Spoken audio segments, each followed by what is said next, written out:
Fala, meu amigo, minha amiga, seja muito bem-vindo a mais um editorial do nosso canal. E hoje o nosso editorial está repleto de informação. Primeira matéria: deputada federal aqui do Brasil resolve comprar a briga. E sim, ela fez, entrou com ação na ONU contra o Donald Trump. Tudo que eu mais queria agora nesse momento é que o governo brasileiro endossasse essa ação da deputada contra o Donald Trump. Por quê? Porque é uma ação que já nasce morta. Estados Unidos tem sua soberania, mas em compensação é uma briga desnecessária que a esquerda toma contra o cara mais poderoso do mundo.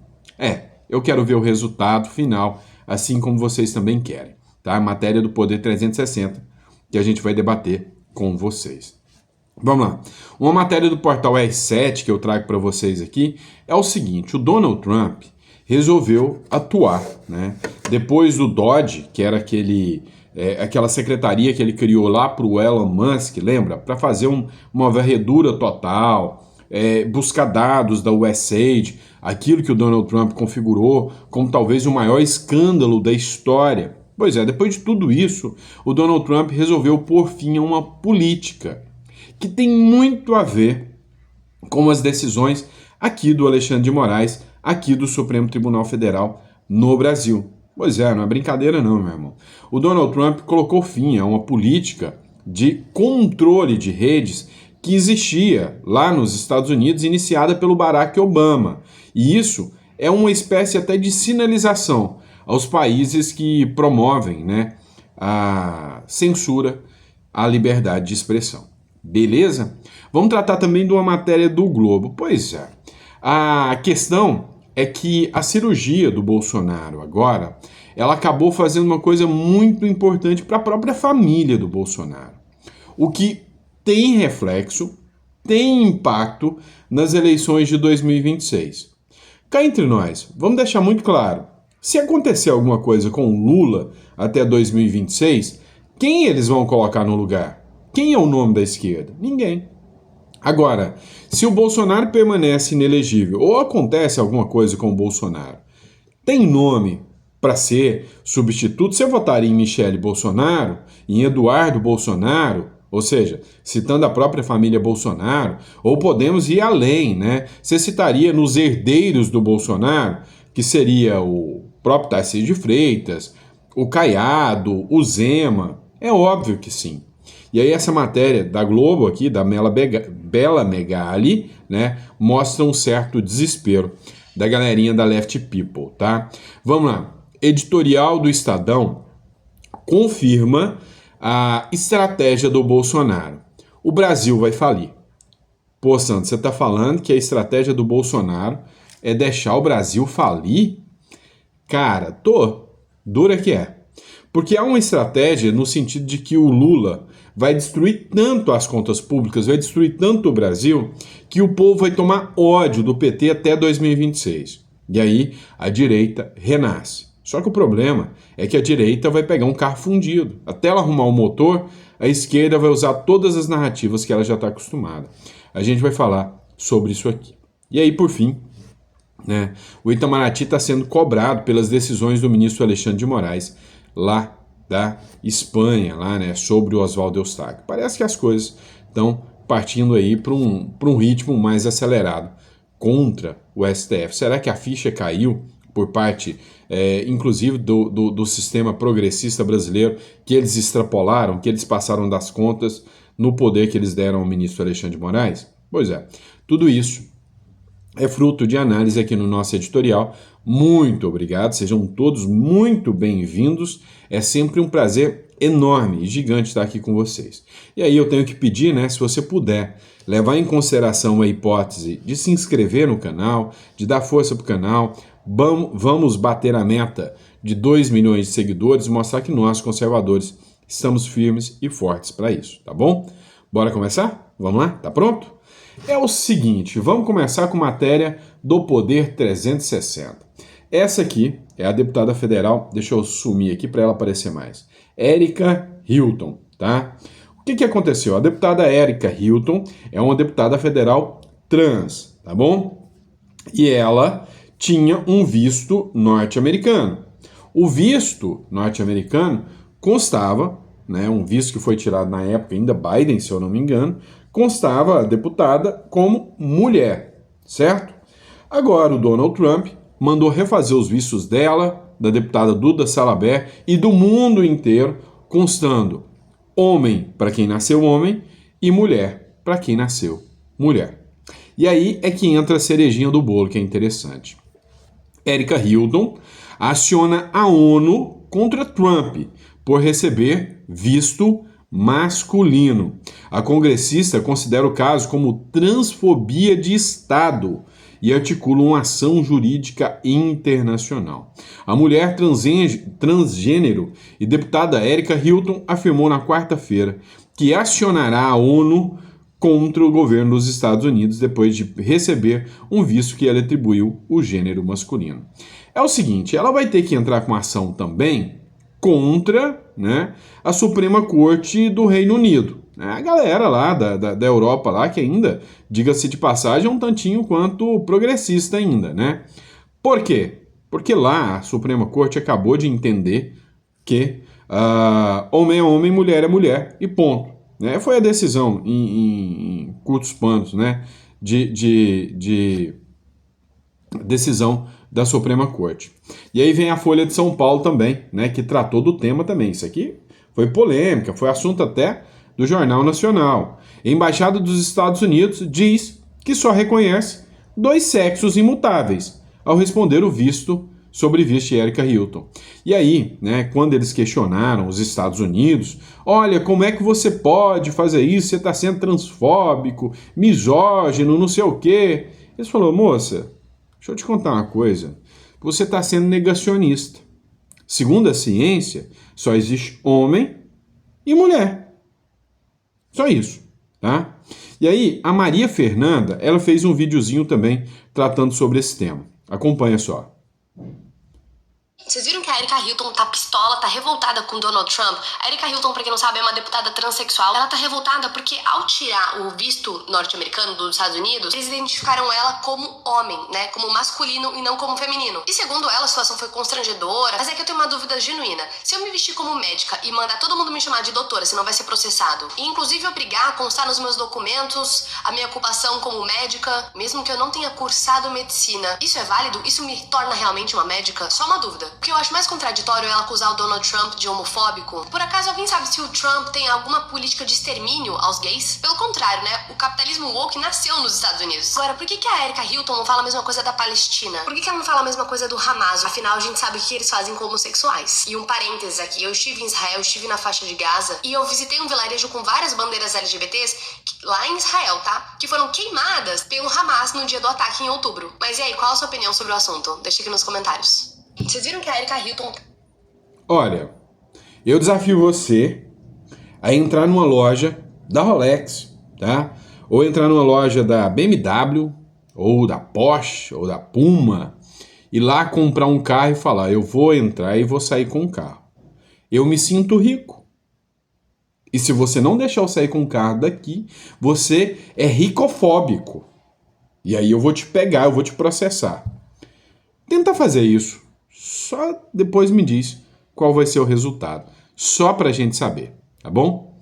E já que a gente tá falando do Homem Laranja, o Donald Trump, né? Notícias ao minuto do R7. O que a matéria aqui trata? Governo Trump fecha gabinete que combatia desinformação estrangeira. É o seguinte, o Departamento de Estados Unidos, sob a liderança do Marco Rubio, que está fazendo um trabalho muito bem feito lá, anunciou nesta quinta-feira o encerramento do Centro de Combate à Manipulação e Interferência de Informações Estrangeiras. A medida, segundo a comunicação oficial, visa preservar e proteger a liberdade dos americanos de exercerem sua liberdade de expressão. O órgão, anteriormente conhecido como Global Engagement Center, foi criado em 2016 durante o governo Barack Obama para combater a propaganda de grupos de terror. Posteriormente, teve sua atuação ampliada para enfrentar campanhas de desinformação promovidas por países como Rússia e Irã. E depois começou a pegar os próprios norte-americanos, dizendo que eles espalhavam desinformação. Por que disso? Porque eles queriam controlar o discurso. Cara, a esquerda, ela vive a partir da censura. É isso. E aí o Donald Trump tirou esse mecanismo, falou que não é papel do Estado controlar o que você pode dizer ou não, tá bom? Vamos lá, pessoal. É o seguinte, matéria do Globo para vocês. A cirurgia do Bolsonaro comoveu a maioria dos apoiadores do ex-presidente Bolsonaro, né? Todo mundo em muita oração para que ele se recupere o mais rápido possível, né? Para que ele possa, sabe, voltar às suas atividades o mais rápido possível. A gente sabe, né, que a situação que aconteceu com o Bolsonaro, da facada, né, das várias cirurgias depois, tudo isso, sabe, não teve empatia por lado da esquerda, por parte da esquerda, espalhando fake news sobre isso. Mas a Bela Megali, do jornal O Globo, trouxe uma informação que a nós parece interessante. Olha só, ela trata da seguinte matéria, tá bom? Ó, cirurgia de Bolsonaro aproxima Michele de Carlos e pode ter peso na eleição de 2026. A aproximação recente de Michele e Carlos Bolsonaro pode ter reflexos diretos no xadrez político das eleições de 2026. A avaliação de membros do PL, partido que abriga toda a família, é que a chance da ex-primeira-dama concorrer à presidência aumenta se tiver uma relação pacífica com o enteado. E sim, faz todo sentido. Não é novidade para ninguém que Michele e Carlos, inclusive, já trocaram farpas, né, sabe, nas redes, né, e que têm ou tiveram uma relação conturbada. Só que na hora da dor, na hora da dificuldade, acaba que você acaba quebrantando o coração, né? Quem já passou por isso aí sabe. E aí acaba que a própria Michele Bolsonaro e o Carlos estão, assim, numa relação de redescobrimento, né, das relações entre madrasta e enteado. E parece que estão colocando os assuntos ali, e isso aqui é o esquerdista que está falando, tá? É a Globo, né? Está colocando, né, os pingos nos is, está tirando ali, né, aquela imagem, né, aquela briga, e isso pode sim interferir, porque a Michele Bolsonaro é uma candidata fortíssima, disso ninguém nega, tá bom? Vamos lá, pessoal. Matéria do Estadão que a gente precisa analisar agora. E a economia do Brasil tá como? Em frangalhos. Tá sendo destruída? Totalmente. A culpa é do Lula? Com certeza, tá? Matéria do Estadão. Projeto que irá orientar o orçamento de 2026, apresentado sem participação de ministros, indica colapso a partir de 2027 e traduz a negligência de Lula com as contas públicas. E como é que vocês podem permanecer defendendo Lula? Não tem condição. Eu queria que vocês entendessem o seguinte: se você é contratado para prestar uma consultoria para uma empresa, por exemplo, e você causa um caos naquela empresa, você é contratado como gerente e você causa um caos naquela empresa, você vai ser mandado embora se não for responsabilizado por causa de negligência. Agora, por que o político pode vir, usar um 171, mentir pra caramba e assumir, destruir as contas públicas e nada acontece com ele? O retrato do descaso orçamentário. O total desapreço da gestão Lula da Silva com o planejamento orçamentário ficou expresso nas ausências carregadas de simbolismo dos ministros da Fazenda, Fernando Haddad, e do Planejamento, a Simone Tebet, na divulgação do projeto de lei de diretrizes orçamentárias de 2026, na sexta-feira passada. E aí entra aquele detalhe, né? Cara, tá num nível de degradação do Brasil que a gente não sabe para que lado corre. A violência estourando. A corrupção voltou com todo vapor. O STF fazendo um rebuceteio no Brasil, né? Com perdão do Brocárdio aí, citando aí escritores aí, né? Tá arrebentando o Brasil. Então, assim, cara, a gente não sabe para que lado que corre. As contas públicas destruídas, né? O SUS tá péssimo. A briga política nas redes entre direita e esquerda tá a todo vapor. E aí a gente não sabe para qual lado começar a correr. É o seguinte, matéria da Jovem Pan aqui expressa para onde o Brasil vai parar. E aí, cara, estamos literalmente lascados. Olha só. Que as contas públicas devem colapsar já em 2027. O cenário apresentado pela equipe econômica prevê que a União ficará sem dinheiro suficiente para sustentar os investimentos e manter a máquina pública, mesmo depois do pacote de corte de gastos ser aprovado no ano passado. Ainda assim, o Planalto deixou as dívidas judiciais, chamados precatórios, fora da revisão de gastos que é prevista no projeto de lei de diretrizes orçamentárias de 2026. A estimativa agora é que no próximo ano as despesas obrigatórias devem chegar em 2,39 trilhões de reais e continuarão subindo até 2029. No mesmo período, o espaço orçamentário para gastos discricionários, que sustentam a manutenção da máquina pública e também parte dos pisos de saúde e educação, esse despencará de 208 bilhões para menos de 9 bilhões de reais, colocando aí, portanto, em risco o funcionamento básico do Estado. E agora fica a pergunta para vocês, senhores, porque nós estamos nos aproximando justamente aí de um ano eleitoral, né, véspera das eleições.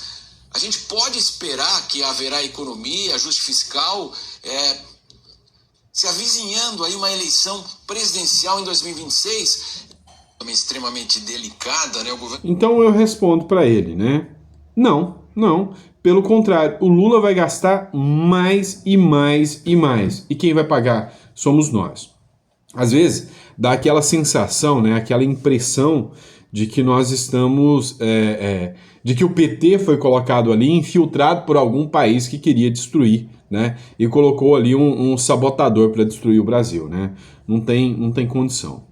E aí vamos falar do STF também, não dá para ficar sem falar do STF. Matéria do Poder 360. O Partido Novo, cobra o Itamaraty após tensão entre Moraes e Espanha. O partido pede que Mauro Vieira, que é o embaixador do Brasil, né? O chanceler do Brasil,